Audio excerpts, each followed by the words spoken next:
요한복음 14장 26절 같이 봉독하겠습니다. 요한복음 14장 26절 보혜사 곧 아버지께서 내 이름으로 보내실 성령 그가 너희에게 모든 것을 가르치고 내가 너희에게 말한 모든 것을 생각나게 하리라. 요한복음 15장 26절입니다. 같이 봉독하겠습니다. 내가 아버지께로부터 너희에게 보낼 보혜사 곧 아버지께로부터 나오시는 진리의 성령이 오실 때에 그가 나를 증언하실 것이요. 16장 7절입니다. 요한복음 16장 7절 그러나 내가 너희에게 실상을 말하노니 내가 떠나가는 것이 너희에게 유익이라. 내가 떠나가지 아니하면 보혜사가 너희에게로 오시지 아니할 것이요 가면 내가 그를 너희에게로 보내리니. 아멘. 오늘은 성령 강림절입니다. 오순절 마가의 다락방에 성령이 강림하심으로 제자들이 성령 충만함을 입어서 담대히 두려워하지 않고 예수를 그리스도라 증언하고 예수가 살아나셨다라고 증언하였습니다. 오늘은 우리가 제목의 말씀처럼 성령님은 누구시며 성령님은 어디서 나오시며 성령님은 무슨 일을 하시는가에 대해서 살펴보고자 합니다. 그러면 먼저 성령님은 누구실까요? 우리 성령 하나님은 누구십니까? 어떤 분이십니까? 하나님에 대해서는 좀 알겠는데 예수님에 대해서는 좀 알겠는데 성령님이 누구냐? 그러면 잘 모르시는 분이 많아요. 첫 번째로 성령님은 오늘 성경 말씀에 기록된 대로 보혜사이십니다. 그래서 14장 26절에 보혜사 곧 아버지께서 내 이름으로 보내실 성령 그랬습니다. 그 다음에 15장 26절 두 번째도 내가 아버지께로부터 너희에게 보낼 보혜사 그랬습니다. 성령님은 보혜사이시다. 보혜사가 뭐냐? 보혜사는요 헬라어로 파라클레토스라 그럽니다. 위로자, 돕는 자라는 뜻이죠. 성령님은 우리를 막 권위적으로 억압하고 강요하시는 분이 아니라 위로하시고 도와주시는 분이시다. 성령님은요 늘 여러분 생각할 때 나를 위로해 주시고 도와주시는 분이 성령님이시다 하는 것이죠. 내가 힘들고 내가 어려울 때 내가 두려움에 빠질 때도요 성령님 저를 도와주세요. 저에게 용기를 주세요. 저에게 힘을 주세요. 간구하면 성령님이 응답해 주시고 두려움도 물리치게 하시고 용기와 힘을 주시죠. 그래서 성령님은 보혜사 그랬습니다. 16장 7절에도 보시면요 중간에 보십시오. 요한복음 16장 7절 중간에도 보혜사가 내가 떠나가지 아니하면 보혜사가 너희에게로 오시지 아니할 것이요 그랬습니다. 예수님께서 떠나가면 그 다음에는 보혜사 성령님이 너희에게로 오신다 그 말입니다. 요한복음 14장 26절 요한복음 15장 26절 요한복음 16장 17절에 공통적으로 성령님은 보혜사이심을 잘 말씀하고 있습니다. 한국 유리 창업주인 최태섭 장로님은 젊은 시절, 그러니까 1960년대 그 정도죠. 젊은 시절 중국에서 공장을 경영하며 상당한 재산을 모았습니다. 그러던 어느 날 문화 대혁명이 발생했습니다.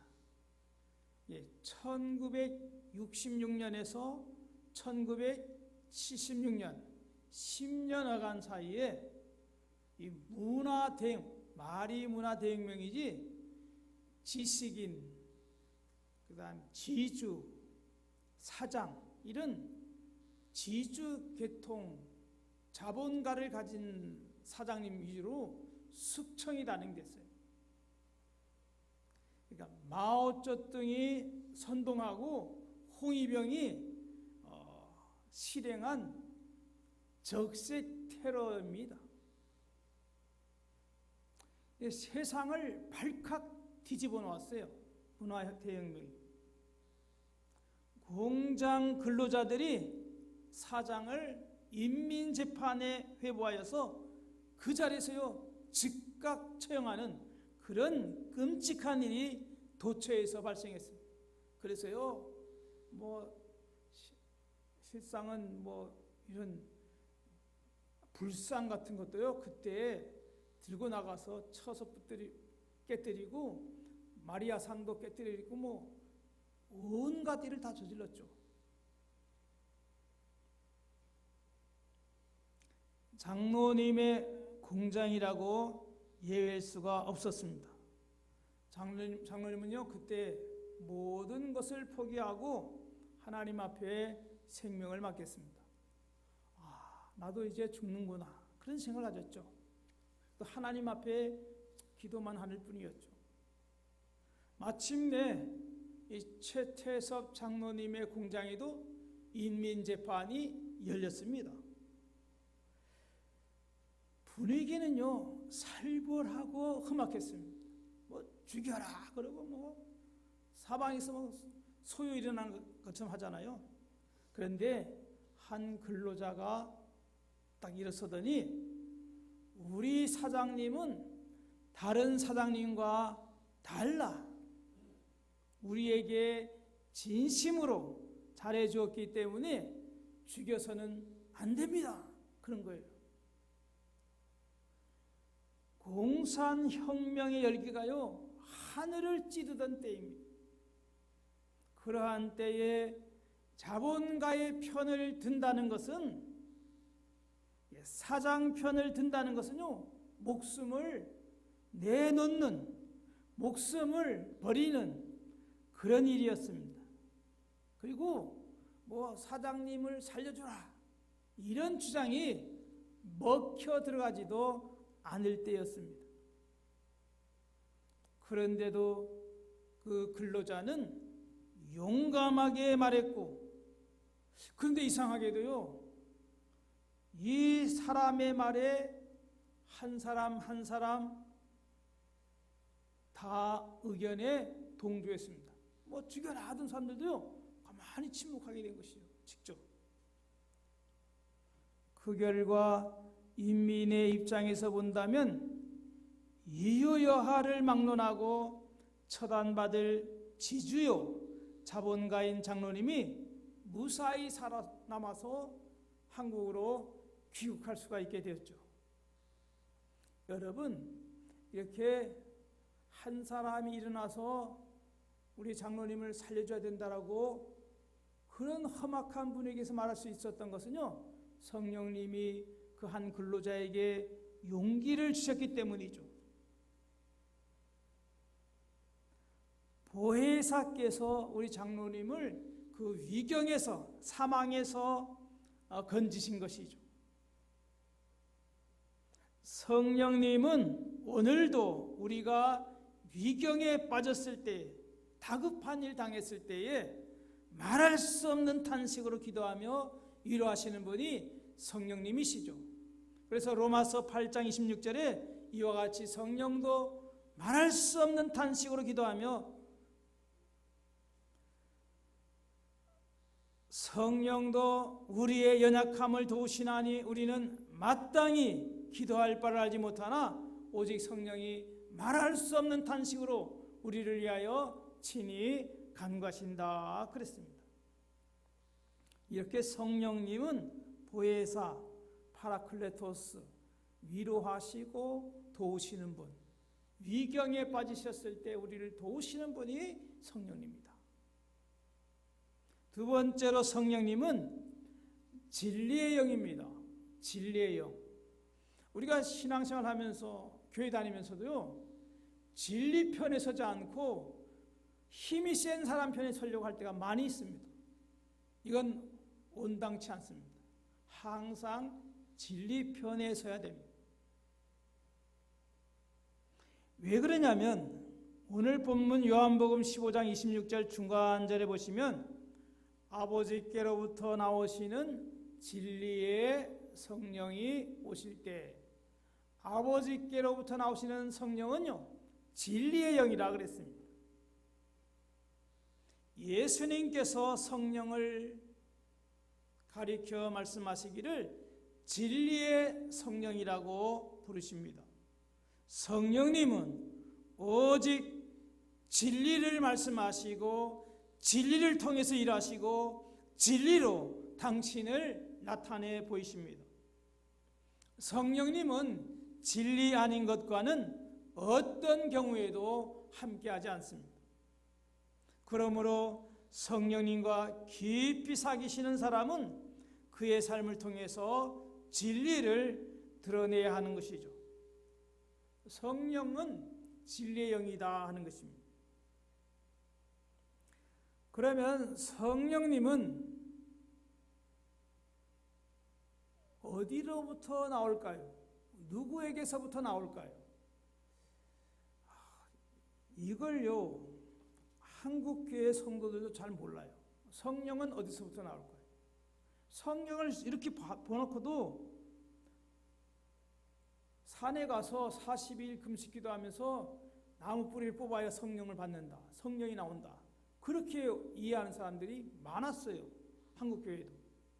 그러나 그렇지 않습니다. 성령은 첫 번째로 하나님 아버지로부터 나오십니다.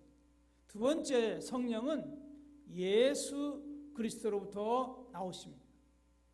그런데 이것도 교회 역사적으로 보면 다툼이 많았어요. 왜냐하면 성령이 어디서 나오는 줄을 몰랐기 때문에. 저도 70년 된 교회에서 신앙생활을 잘했지만은 그것 때문에 교회 분쟁이 많았어요. 여러분, 성령은 어디서부터 나오는 겁니까? 성령은 첫 번째는요, 하나님 아버지로부터 나온다. 이게 AD 381년 콘스탄티노플 회의에서 성령은 하나님 아버지로부터 나온다라고 정의를 했죠. 회의에서. 콘스탄티노플이 어딘지 아십니까? 지금 터키에 가시면 터키 이스탄불, 그 이스탄불의 옛 수도가 콘스탄티노플이에요. 옛 수도가. 이 터키 이스탄불에 가면요, 거기를 협곡으로 큰 배가 하나 지나가는데, 양쪽으로 지나갈 수 있는데 아주 높은 협곡이 있습니다. 저 직접 통과해봤습니다. 항해해봤어요. 얼마나 절경인지 몰라요. 그 협곡 가려는데 바로 왼쪽에 콘스탄티노플이 있습니다. 예, 터키의 이스탄불의 옛 수도라 이 말이에요. 그때 AD 381년 이 회의에서 성령은 아버지로부터 나온다, 이렇게 정의했어요. 그런데 381년이잖아요. AD 447년 제2차 톨레도 회의. 이 톨레도는 어디냐면 스페인의 옛 수도입니다. 오래됐으니까 스페인이죠. 이 447년의 톨레도 회의에서 성령은 성부와 성자로부터 나온다. 성부 하나님 아버지로부터 나오시고 그 다음에는 성자 예수 그리스도로부터 나오신다. 이걸 어려운 말로 이중출원이라 그래요. 성부로부터 나오시고 성자 예수 그리스도로 나오신다. 그래서 이중출원. 근데 동방교회계 이스탄불을 기점으로 해서요, 이쪽 동방 쪽 예루살렘은 동방교회라 그러고 이 이스탄불 했고 콘스탄티노플을 중심으로 해서 서방 로마 쪽은 서방교회라고 했습니다. 서방교회는 야 어떻게 성령께서 성부 하나님으로부터만 나오느냐, 성경을 잘 봐라. 성자 예수 그리스도부터도 나오시지 않느냐. 그래서 동방 쪽은 하나님 아버지만 나오신다 그러고 서방은 하나님 아버지와 성자 예수 그리스도부터 나오신다. 동방교회와 서방교회와 싸웠어요. 그래가지고 갈라졌어요. 이게 1054년 일입니다. 불과 한 1000년 전, 1200년 전 일이죠.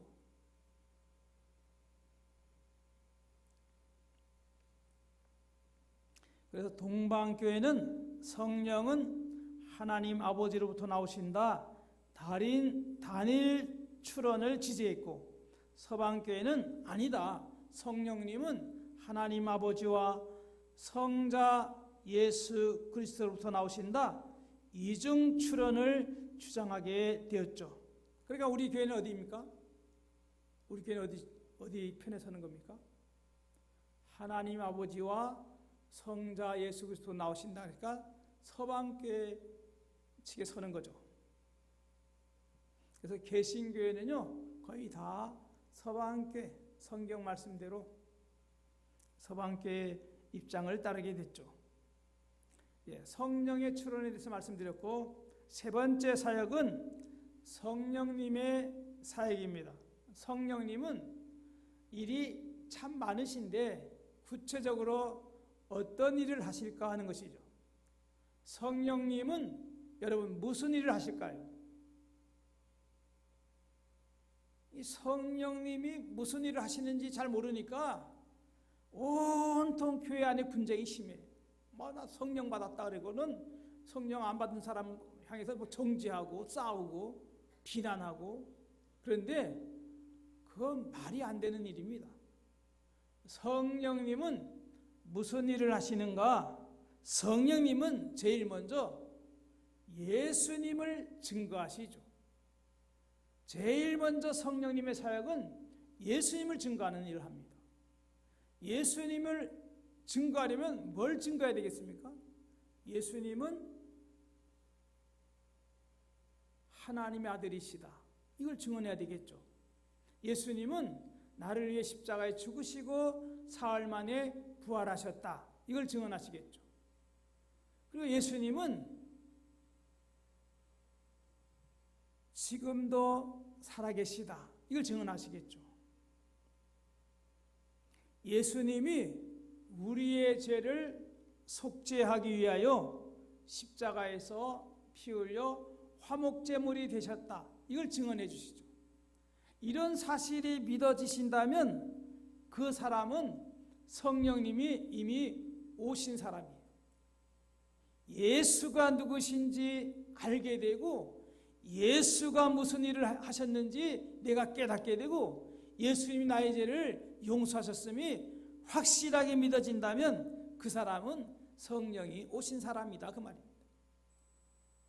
근데 나는 성령 받았고 넌 성령 안 받았지 않냐, 그렇게 싸우는데 이게 한국교회 문제였어요. 우리 교회도 70년 된 교회였으니까 지금 한 80년 됐겠네요. 어느 날 집사님이 자기 성령 받았다 그러면서 장로님 집에 동백꽃이 활짝 폈는데 귀신 들어갔대. 저는 그때 뭐 학교 자취하느라고 집에 안 갔으니까 나중에 알았는데 저희 아버지가 그러더라고요. 저 동백꽃을 치워야 되느냐 말아야 되느냐. 제가 그랬어요.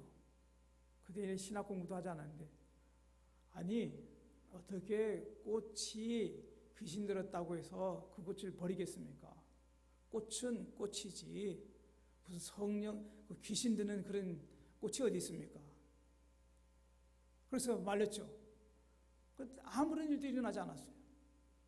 성령 받은 사람이 그때 교회 분쟁이 자꾸 있었으니까 교회에 큰 구렁이가 있어가지고 교회를 사탄이 역사해서 늘 분쟁만 하게 한다고. 쓸데없는 소리 하지 말라고. 그게 말해주는 사람이 있어야 되는데 말해주는 사람이 없어요. 그러니까 또 그런 말하는 사람들이 득시하는 거예요. 힘을 얻는 거예요. 그래서 성령님은요 그런 거 하시는 분이 아니라 예수를 증거하신다 그 말이에요.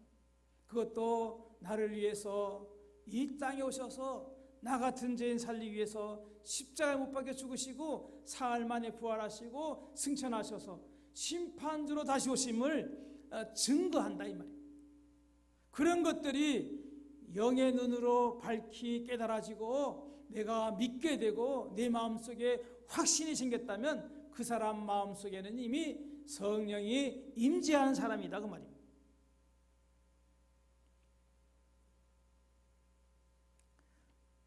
그러므로 성령의 역사가 없으면 십자가의 도는 미련한 것이요 성령이 없이는 이 십자가의 도가 도무지 하나님의 능력임을 확신하지 못합니다.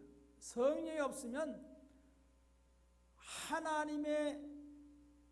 하나님이 독생자를 보내신 이 독생자 예수 그리스도를요 믿지 못한다 그 말이에요.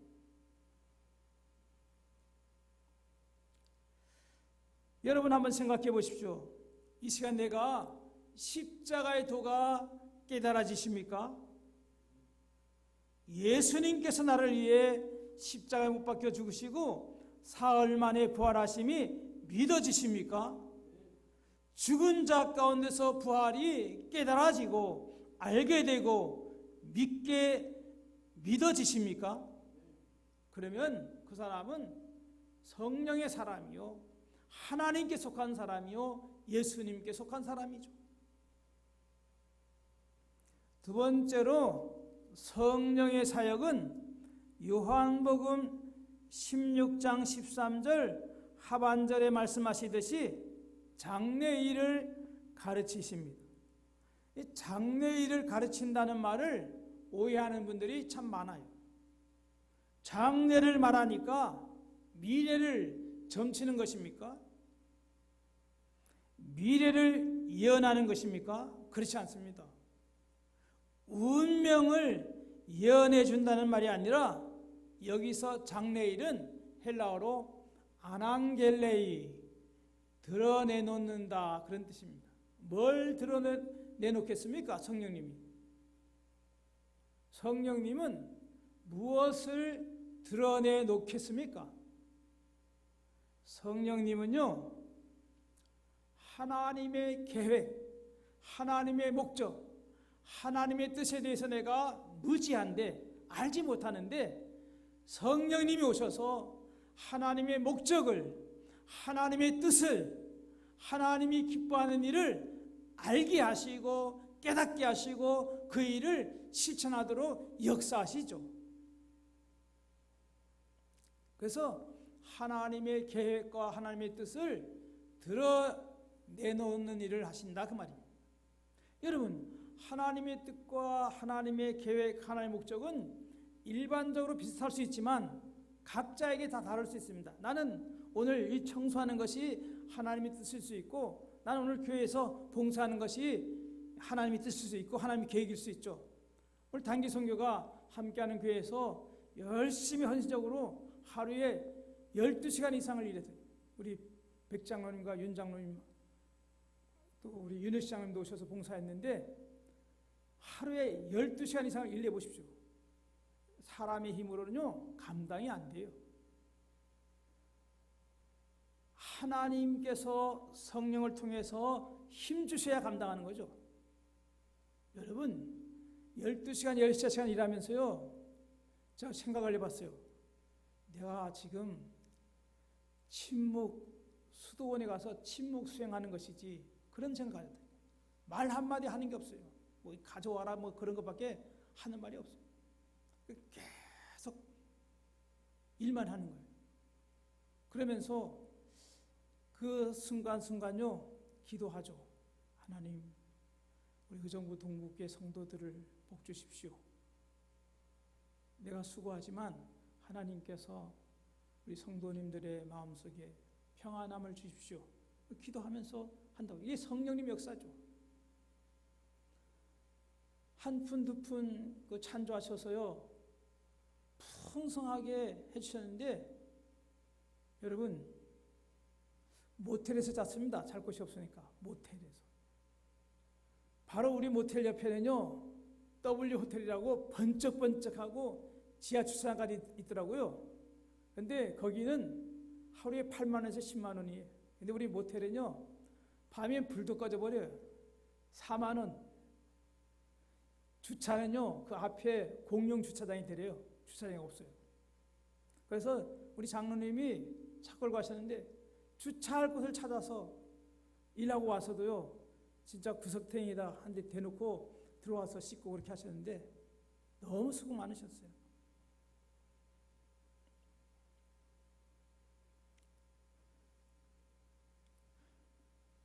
성령님이 역사하시니까 그 힘든 일도 하더라고 말이에요. 여러분 저는 그 단기 선교를 다녀와서 아침 새벽에 교회를 한 바퀴 돌아보면서 얼마나 감사한지 모르겠습니다. 너무 좋은 교회다. 인동초 냄새가 풍기지요. 향기가 풍기죠. 장미꽃이 만발하지요. 새들이 노래하지요. 너무너무 행복했습니다. 그런데 거기는요 사모님이 돌아가신 지 2년이 지나서 그런지 이 밀대가 안빤지가 오래돼서 썩어서 너덜너덜하더라고요. 그래서 그런지 저는요 본당만 해주면요 난 돌아오고 싶었어요. 본당만. 본당에 딱 여기 요 십자가 옆에 저 꼭대기에 2칸만 남겨놓고 왔어요. 다 리모델링, 우리 교회처럼 예쁘게 리모델링 해주고 백장로님이. 그런데 하필이면 그 8장 들어가는 거 두 케이스를요 샀네. 장로님이 얼마나 절약해서 샀는지 딱 맞게 샀어요. 한 장 틀리면은 다시 의정부 와야 되잖아요. 그런데 이상하게 하나의 묶음은 8개, 하나의 묶음은 7개 돼가지고 16장이 딱 맞는데 15장 돼가지고 하나가 비어가지고 마무리를 못했죠. 본당 마무리를. 그래서 월요일 화요일 가서 일하려고 우리 장로님께서 계획하시는데 본당은 다 했는데 저기 유아실, 그 다음에 담임 목사 서재실, 그 다음에 주방, 조그만 주방 가보면요 엉망진창입니다. 호레비 목사 한 사람이 있어서 그런지 참 지저분해도 이렇게 지저분할 수가 없어요. 여러분 가도요 기겁을 할 겁니다. 저는 거기서 한국 교회의 아픈 민낯을 보게 된 것이죠. 너무 가슴이 아팠습니다. 우리 집에 오니까 너무너무 좋은 게 우리 집사람이 죽 먹으라고 죽 사다 주죠. 그런 거 하나하나가 너무 감사하더라고요. 성령께서 이게 역사하셔야만 장래일도 가르쳐 주신다. 그래야 하나님의 뜻, 하나님의 계획, 하나님의 목적을 알고 봉사할 수 있다 그 말입니다. 세 번째는 성령님의 사역은요, 기도하게 하시고 그 다음에는요, 지켜주심에 있습니다. 이걸 우리는 많이 경험하죠. 성령님은 나를 기도하게 하시고 성령께서 나를 지켜주시죠. 그래서 위경에서 최태섭 장로님이 위경에서 건지셨다고 그랬는데, 이 예화로들 이분은요, K 장로님입니다. 누전으로 집에 불이 붙었습니다. 장로님은 그 방문을 열었을 때 천정의 불이 가득한 거예요. 천정의 불이. 장로님은 급히 소화기를 찾아와서 눌렀지만 이 전혀 작동이 안 되는 거예요. 사실은요, 장로님이 소화기 작동법을 몰랐어요. 처음에 나올 때니까. 요즘은 많이 이게 사용하는 방법도 배우고 훈련도 하고 그래서 잘하지만, 그 당시는요, 소화기를 한 번도 사용해 본 적이 없었기 때문에 사용법을 몰라서 눌렀지만 안 되는 거예요. 장로님이 불은 이 천정에 가득하게 쫙 도는데 얼마나 다급했는지 주여! 주님 앞에 목 놓아 외치고 기도하고 소화기 손잡이를 다시 눌렀습니다. 그 순간요, 소화액이 쫙 뿜어나왔더니 덕분에 불은 껐습니다. 뒤늦게 화재 사실 난 아파트 경비원들이 찾아왔죠. 그리고 불을 어떻게 껐는지 물었습니다. 장로님은요, 사실대로 말하니까 경비원들이 믿으려 하지 않았습니다. 왜 그럴까요? 소화기 손잡이일 때 그 안전핀을 뽑아야 되잖아요. 안전핀이 그대로 닫혀 있었기 때문에 그랬어요. 장로님은 그때까지 소화기의 안전핀이 붙어 있다는 사실조차 몰랐습니다. 안전핀 때문에 눌러도 꿈쩍도 안 했던 것이죠. 그러나 결과는 어떻습니까? 안전핀은 그대로 붙어 있었는데 소화액은 다 뿜어져 나왔다는 거죠.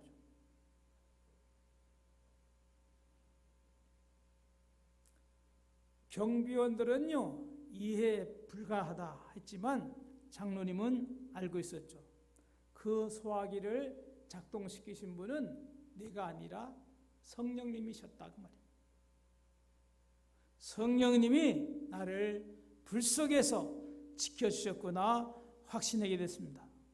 성령님은 예수를 증거하시고, 성령님은 나를 진리 가운데 인도하시고, 성령님은 장래의 일을 가르치시고, 성령님은 기도하게 하시고 지켜주심에 있습니다. 이러한 성령님이 하나님 되심을, 성령님은요, 성부 하나님과 성자 하나님과 성령 하나님 되심을 언제 인정했느냐면 AD 381년 콘스탄티노플 회의에서 성령님도 하나님이시다라고 교회 회의로 결정을 했어요. 그 전까지는요, 잘 몰랐어요. 성령 그냥 영으로만 생각했었죠. 성령은 신비한 능력도 있고 힘도 있고 권능도 있고, 그렇지만 성령님은 신비로만, 능력으로만, 힘으로만 생각하지 마시기 바랍니다. 성령님은요, 누구보다도 찬양과 경배와 예배를 받으실 하나님이시다, 그 말입니다.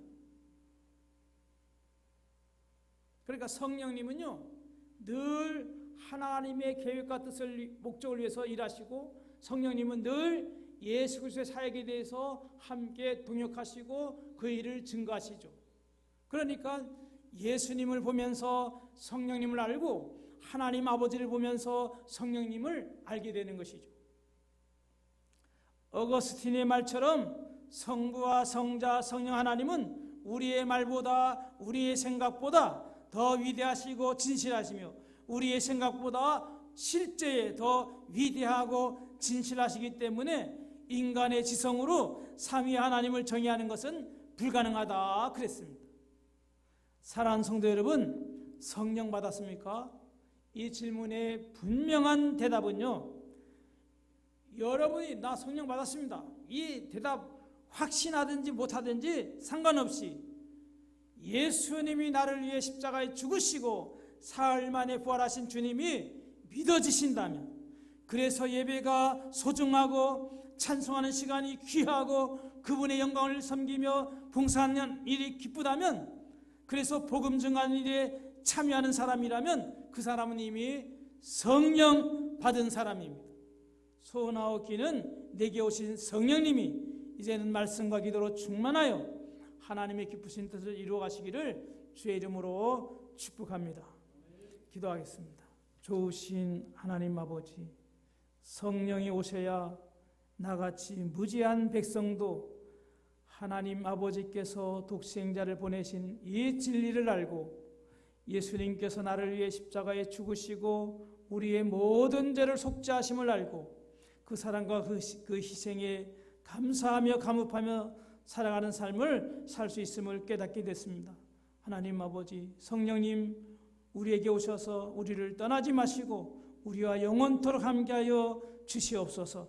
예수님 이름으로 기도하옵나이다. 아멘.